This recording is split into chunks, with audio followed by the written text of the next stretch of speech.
कहते हैं, देवगढ़ के प्राचीन वन में एक ऐसा दीप जलता है जो प्रश्न पूछने वाले को सत्य बताता है, पर हर उत्तर की कीमत होती है 1 वर्ष की आयु। लोग उसे कालदीप कहते हैं, अनादि, अनंत, जो सच्चाई तो देता है लेकिन साथ ही आत्मा को नंगा कर देता है। इस कहानी में एक इतिहासकार है, यशोमित्र, जो तर्क का उपासक है, पर मन में एक छिपा अपराध भी तुरुन करते। क्या आप विश्वास करेंगे कि सत्य जब बिना करुणा के बोला जाए तो वह भी पाप बन जाता है?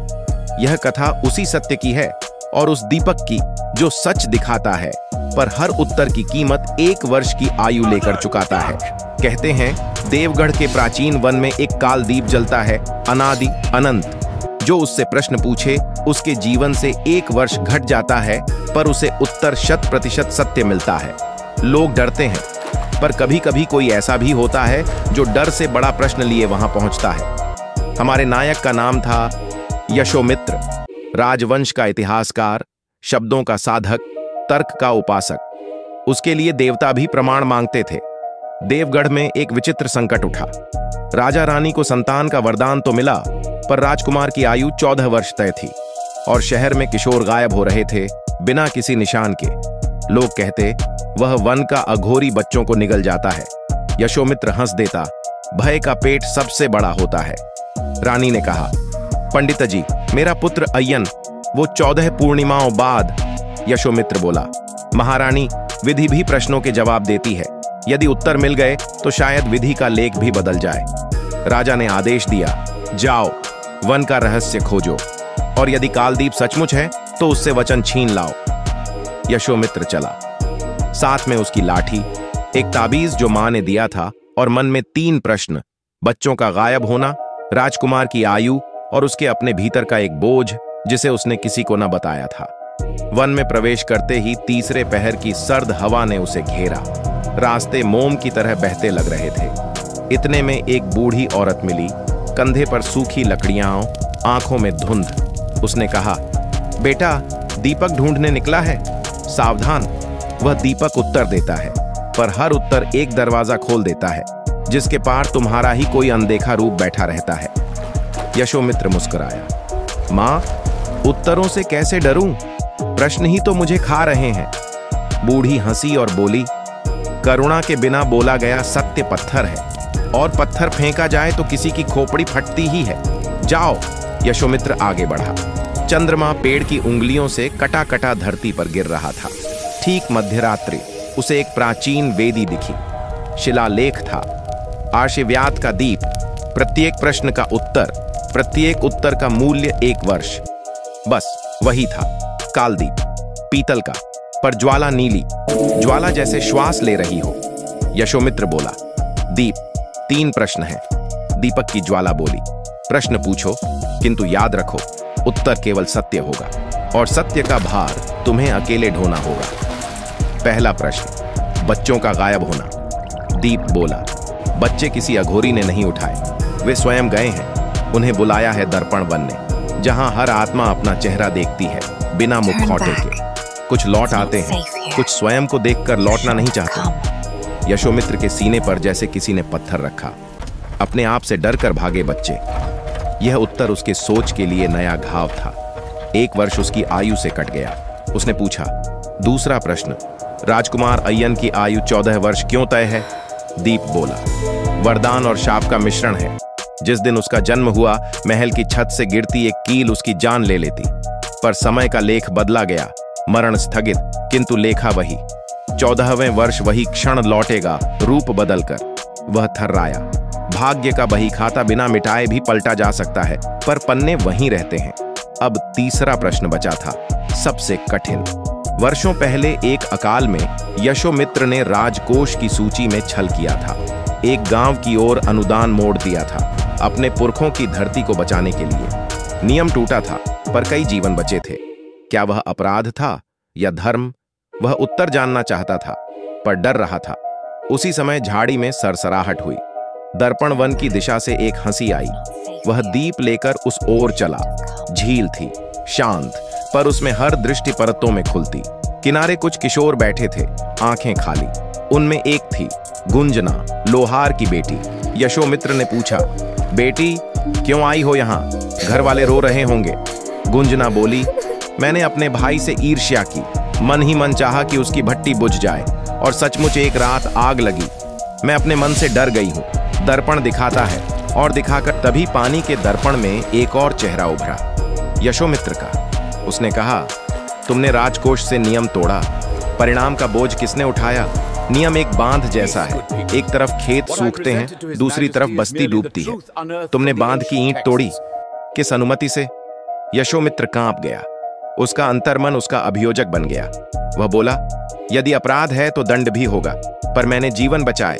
दर्पण बोला, तुम्हारा कर्म अधूरा है। सत्य बोले बिना करुणा का, करुणा किए बिना उत्तरदायित्व का।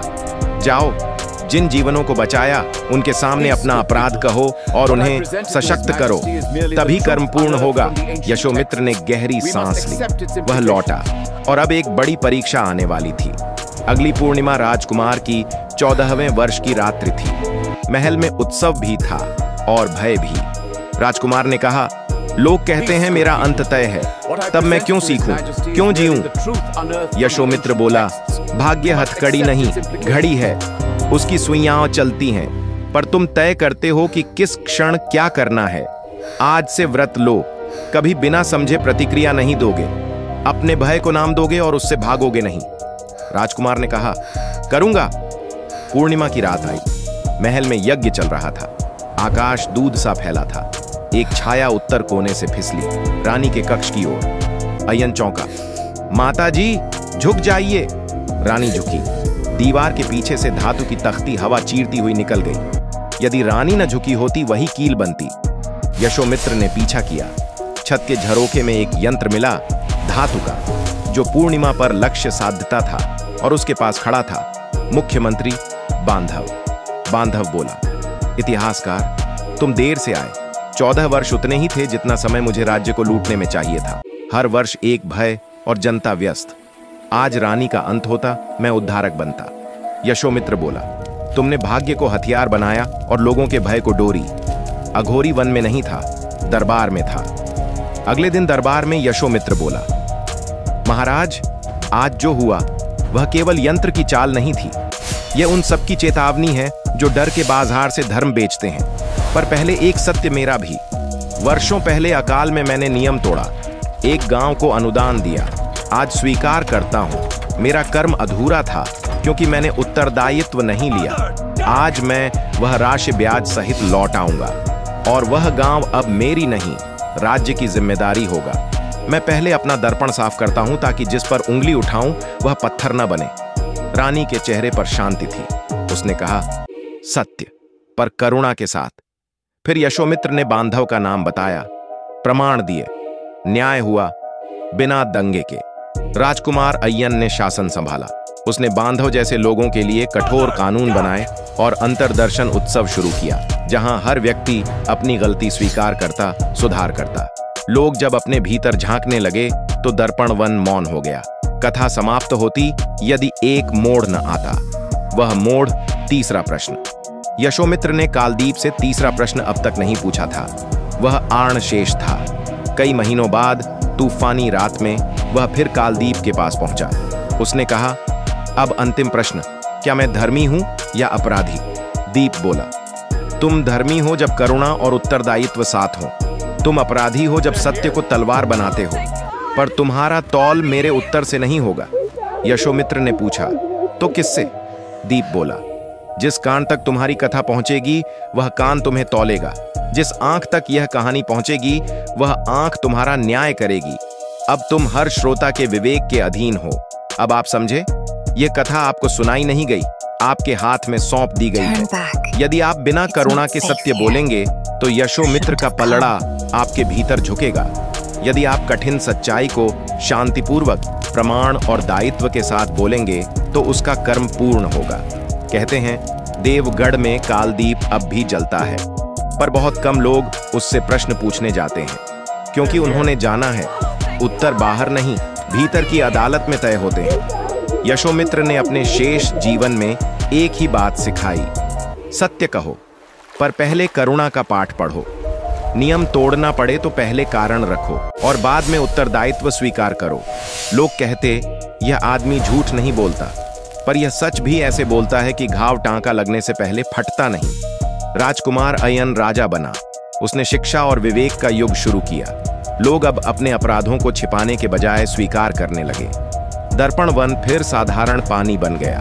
और अब एक अंतिम रहस्य। यह कथा मैं किस रूप में सुना रहा हूं? मैं वाचक नहीं, वही कालदीप हूं। आज मैंने उत्तर नहीं दिया, दायित्व दिया है। मैं आपके शब्दों में जलता हूं। हर बार जब आप किसी को सच कहते हैं, मैं आपके स्वर में चमक उठता हूं। तो सावधान रहें। मेरे उत्तर से नहीं, आपकी शैली से किसी की नियति बदलती है। कथाओं के अंत में केवल एक सत्य बचता है। धर्म वही है जिसमें सत्य, करुणा और उत्तरदायित्व साथ चलते हैं। इनमें से एक भी छूट जाए तो शेष दो पाप बन जाते हैं। जब भी किसी पर सत्य का पत्थर उठाए, पहले उसके चारों ओर करुणा का कपड़ा बांध दें। फिर उसे इस तरह रखें कि वह पुल बने, दीवार नहीं। यदि कभी देवगढ़ जाए और रात गहरी हो तो उत्तर कोने की हवा में घुंघरू की ध्वनि सुनाई देगी। वह याद दिलाएगी भय के बाजार को पहचानना। और यदि किसी झील की सतह पर अपना चेहरा देखें तो डरिए मत। जो दिखे उसके आगे एक सुधार का काम रख दीजिए। तब दर्पण आपका घर बनेगा, कब्र नहीं। तो यह थी यशोमित्र और कालदीप की कथा, जहां प्रश्न पूछना भी साधना था और उत्तर देना भी। और अंत में उत्तर हमने नहीं दिए, आपके भीतर की अदालत ने दिए। अच्छा लगा हो तो वीडियो को लाइक, शेयर एंड सब्सक्राइब जरूर करें। धन्यवाद।